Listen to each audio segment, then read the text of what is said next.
Hello everyone, मैं नीता तिवारी आप सभी का स्वागत करती हूँ आपके अपने स्मार्ट लर्निंग के प्लेटफॉर्म पे। तो प्यारे बच्चों, कैसे हैं आप सभी? आई होप कि आप सभी बहुत ही अच्छे होंगे। मैं जानती हूँ कि एक बहुत ही लंबे गैप के बाद मैं आप लोगों के लिए वीडियो लेके आ रही हूँ और इस गैप के लिए मैं आप सभी से माफ़ी मांगती हूँ। तो चलिए प्यारे बच्चों, आज हम लोग क्लास 7th की ज्योग्राफी चैप्टर 4 एयर पढ़ेंगे, ठीक है? चलिए हम अपना वीडियो शुरू करते हैं। तो देखिए, the atmosphere is a thin blanket of air that surrounds the earth. It protects us from the harmful rays of the sun. It consists of mainly nitrogen 78% and oxygen 21%. Carbon dioxide, helium, ozone, argon and hydrogen are found in lesser quantities. ठीक है? Atmosphere यहाँ क्या बताया जा रहा है हमें कि जो the atmosphere is a thin blanket of air that surrounds the earth.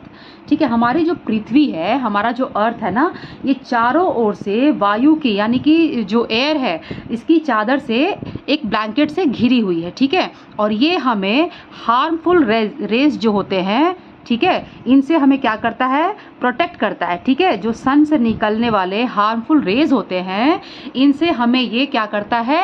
Protect करता है, हमें बचाता है. ठीक है, अब देखिए इसमें कौन कौन सी जो गैसें हैं वो पाई जाती हैं. तो मेनली जो है इसमें नाइट्रोजन है जिसकी मात्रा है, क्वांटिटी कितनी है? 78%. ऑक्सीजन की कितनी है? 21%. और अदर जो है गैसेस उनकी जो है वो लेसर क्वांटिटी में है, कम मात्रा में पाई जाती हैं. क्लियर? चलिए आगे है कंपोजिशन ऑफ द एटमॉस्फेयर. देखिए बच्चों, nitrogen and oxygen are the two gases which make up the bulk of the atmosphere. ठीक है, जैसा कि आपने ऊपर देखा अभी ना कि सबसे ज़्यादा मात्रा में कौन सी गैस पाई जाती है? नाइट्रोजन. और उसके बाद कौन सी पाई जाती है? ऑक्सीजन, है ना. तो एक बड़ा जो बल्क है वो कौन बना रहा है? वो नाइट्रोजन और ऑक्सीजन बना रहा है. ठीक है ना, nitrogen and oxygen are the two gases which make up the bulk of the atmosphere. ठीक है, carbon dioxide, helium, ozone, argon and hydrogen are found in lesser quantities. जैसा कि मैंने अभी आपको ऊपर बताया कि इनके अलावा अदर जो भी गैसेस हैं वो जो है बहुत ही कम मात्रा में पाई जाती है. मेनली अगर आपसे पूछा जाए कि सबसे ज़्यादा कौन सी है तो आप क्या बताओगे? नाइट्रोजन. कितने हैं? 78%. और उसके बाद सेकंड पोजीशन पे कौन आता है? ऑक्सीजन. इसकी मात्रा कितनी है? क्वांटिटी कितनी है? 21%. क्लियर? चलिए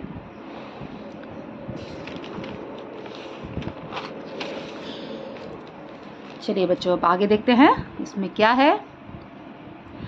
अब मैं बिल्कुल कोशिश करूंगी कि वीडियो बनाने में कोई गैप ना आए और आप लोग तक मेरी वीडियो हमेशा पहुंचती रहे time to time.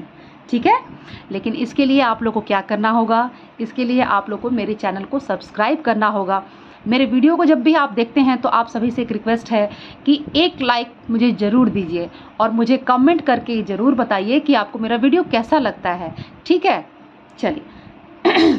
Nitrogen is very important for plants. Their survival depends on this gas.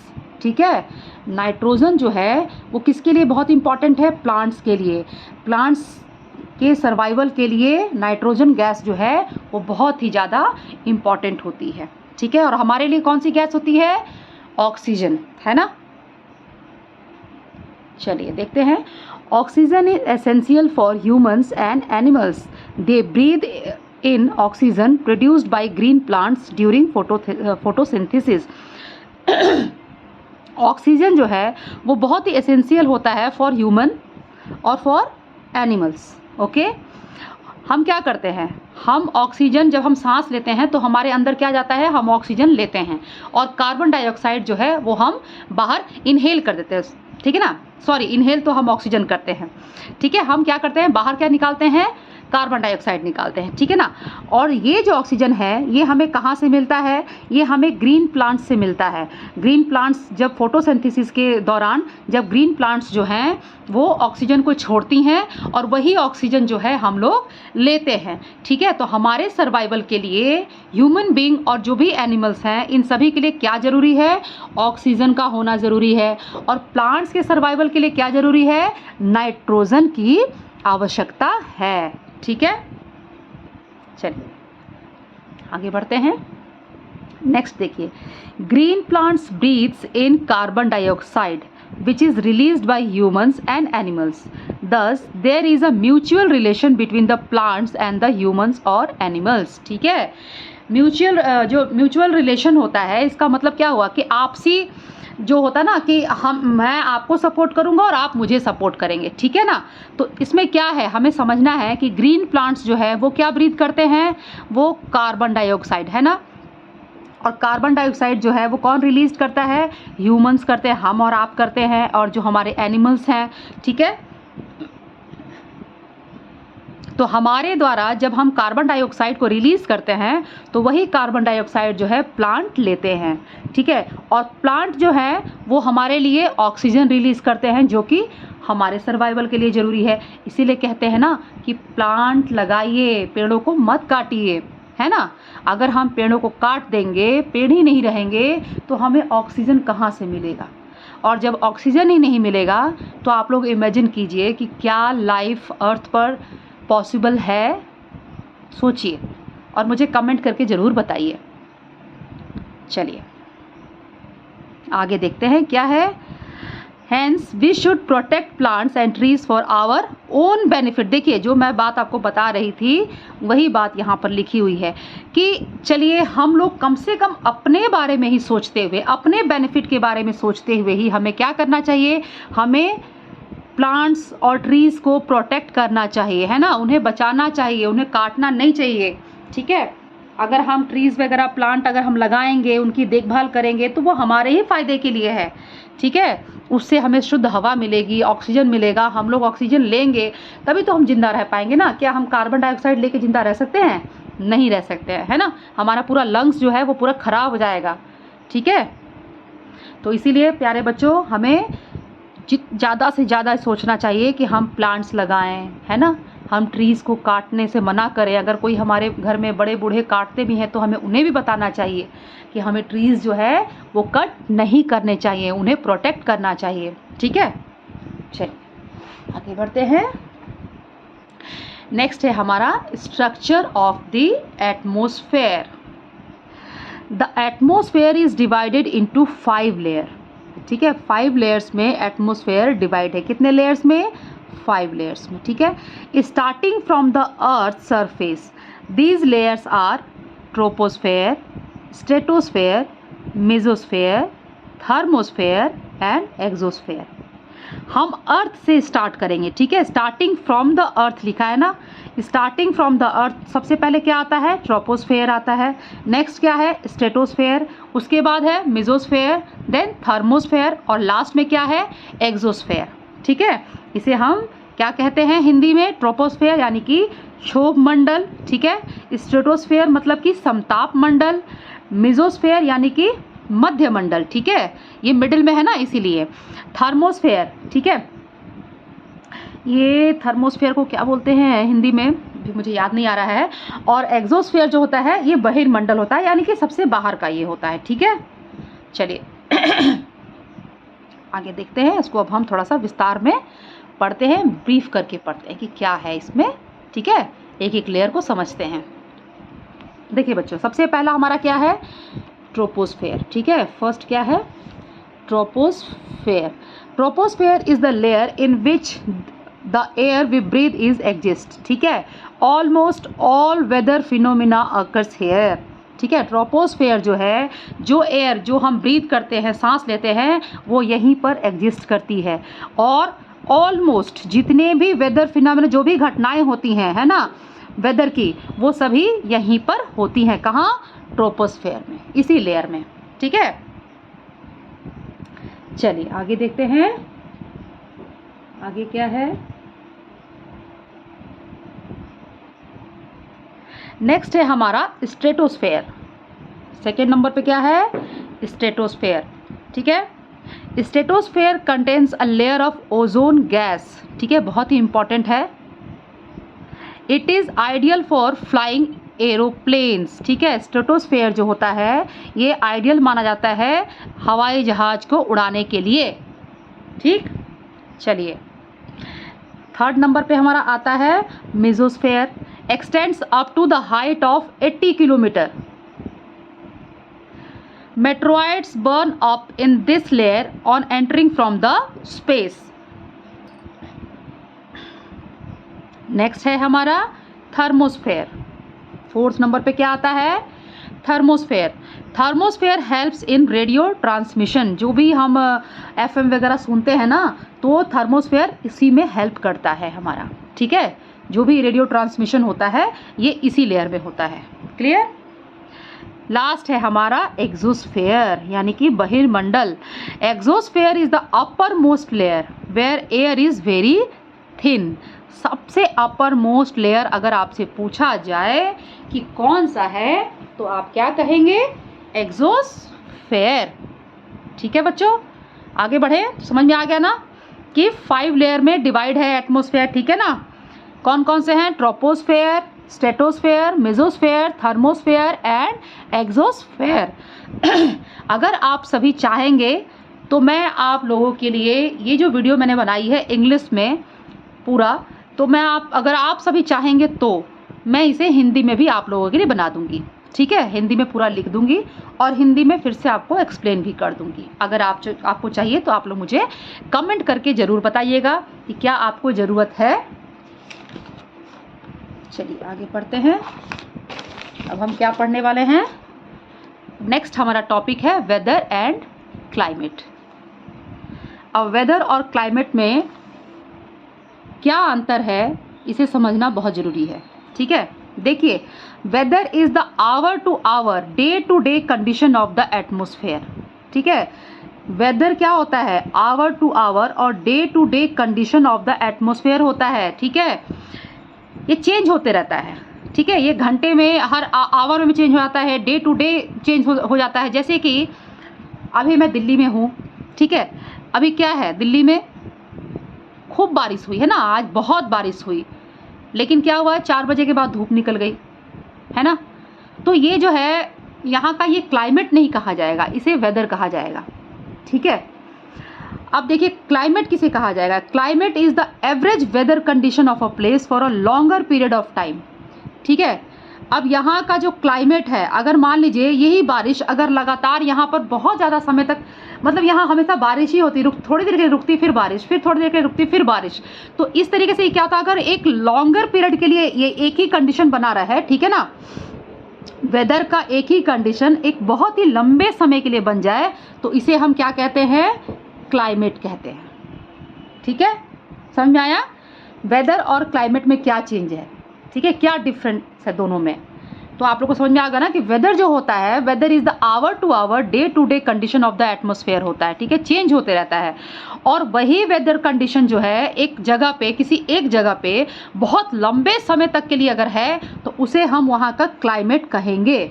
ठीक है, जैसे कि जहाँ बहुत ज़्यादा ठंडी पड़ती है, ठीक है, अब JNK में हम चले जाएंगे, जम्मू कश्मीर में, तो वहाँ बहुत ठंडी पड़ती है, क्योंकि वहाँ पर साल में कई महीने वहाँ ठंडी पड़ती है ना, तो वहाँ का हम क्लाइमेट क्या बताएंगे कि वहाँ का क्लाइमेट बहुत ही ठंडा क्लाइमेट है ना। हम ये नहीं कहेंगे कि वहाँ का ठंडा क्लाइमेट नहीं है, हम कहेंगे क्योंकि भाई वहाँ पर बहुत ठंडी पड़ती है, एक बहुत ही लॉन्ग पीरियड के लिए वहाँ ठंडी रहती है, बहुत शॉर्ट पीरियड के लिए नहीं रहती है।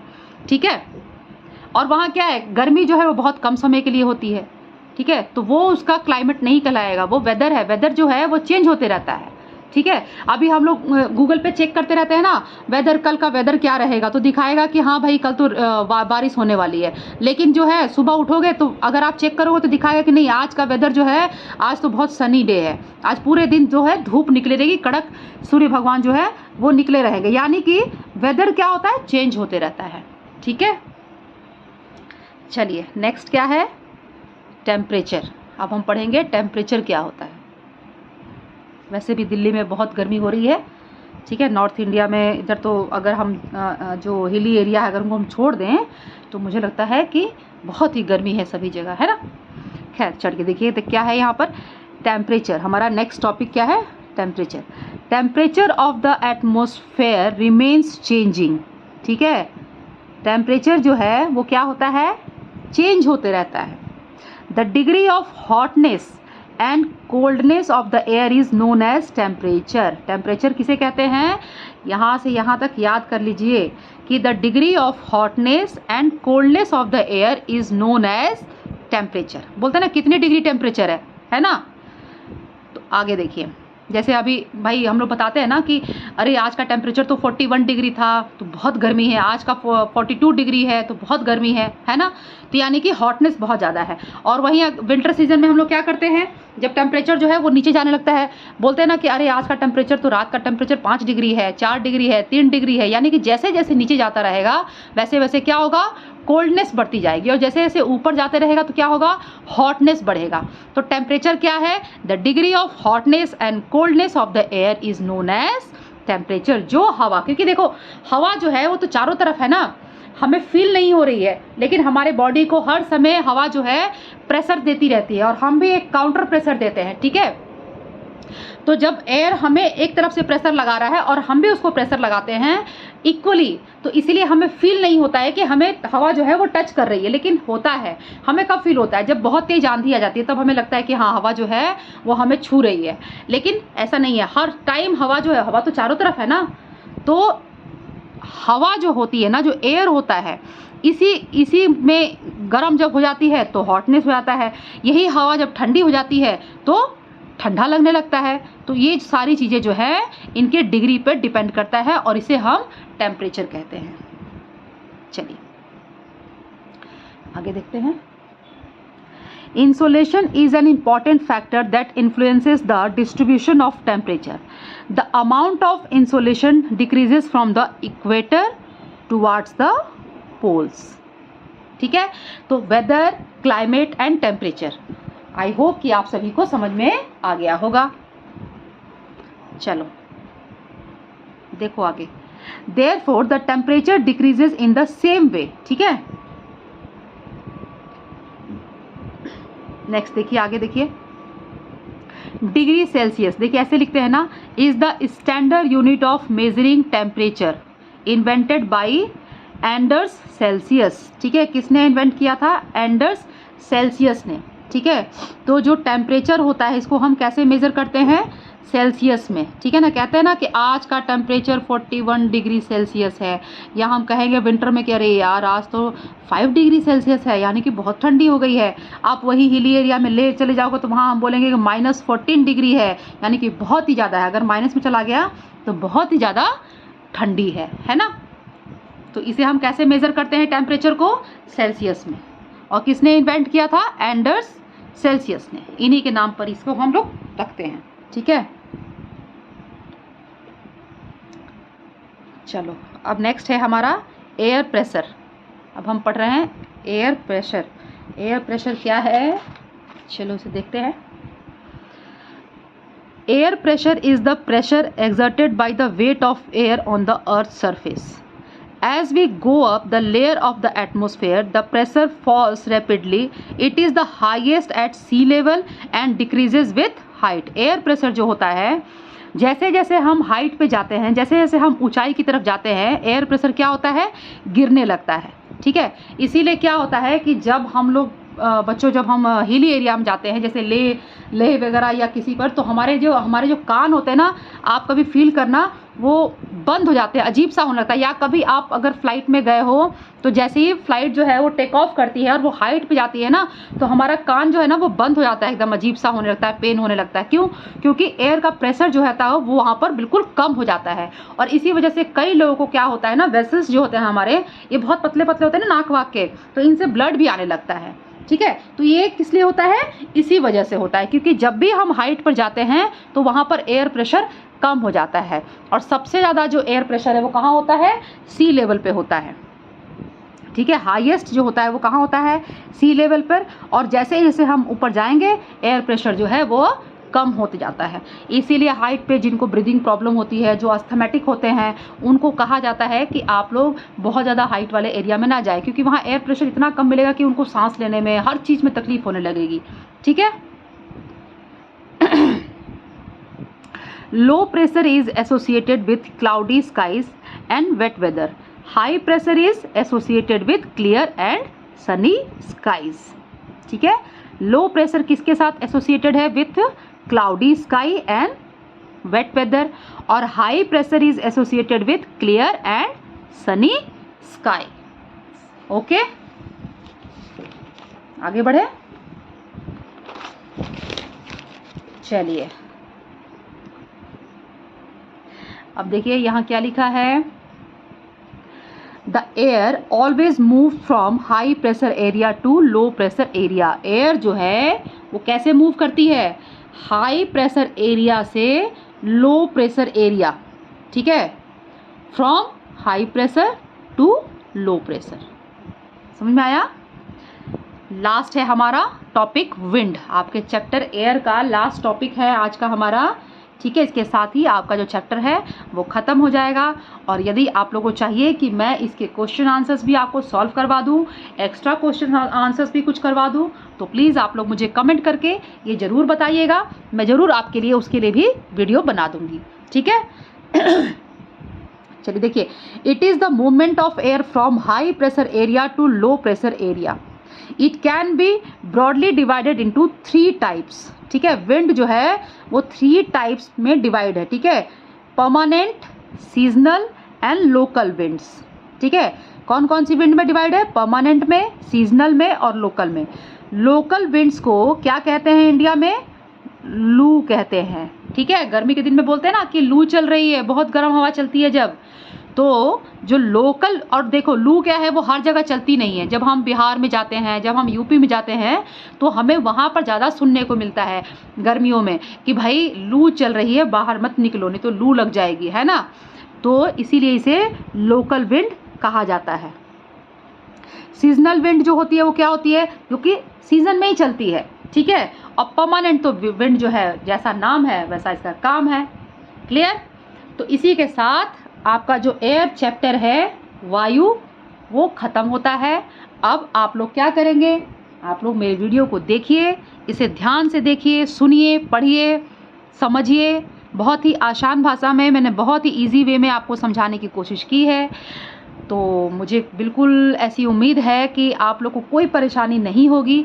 फिर भी बच्चों, अगर आप लोग को दिक्कत लगे, कुछ समझ में ना आए, और यदि आप चाहें कि मैं आपके लिए हिंदी में भी यही वीडियो हिंदी में भी लेके आऊं, तो आप लोग मुझे कमेंट करके ये ज़रूर बताइए। ठीक है, तो मैं फिर आप लोगों के लिए एक वीडियो अलग से हिंदी के लिए भी बना दूंगी। ठीक है, अब आप लोग मेरे वीडियो को देखिए। मेरे वीडियो को देखने के बाद आपको पसंद आ जाए तो मेरे वीडियो को लाइक कर दीजिए।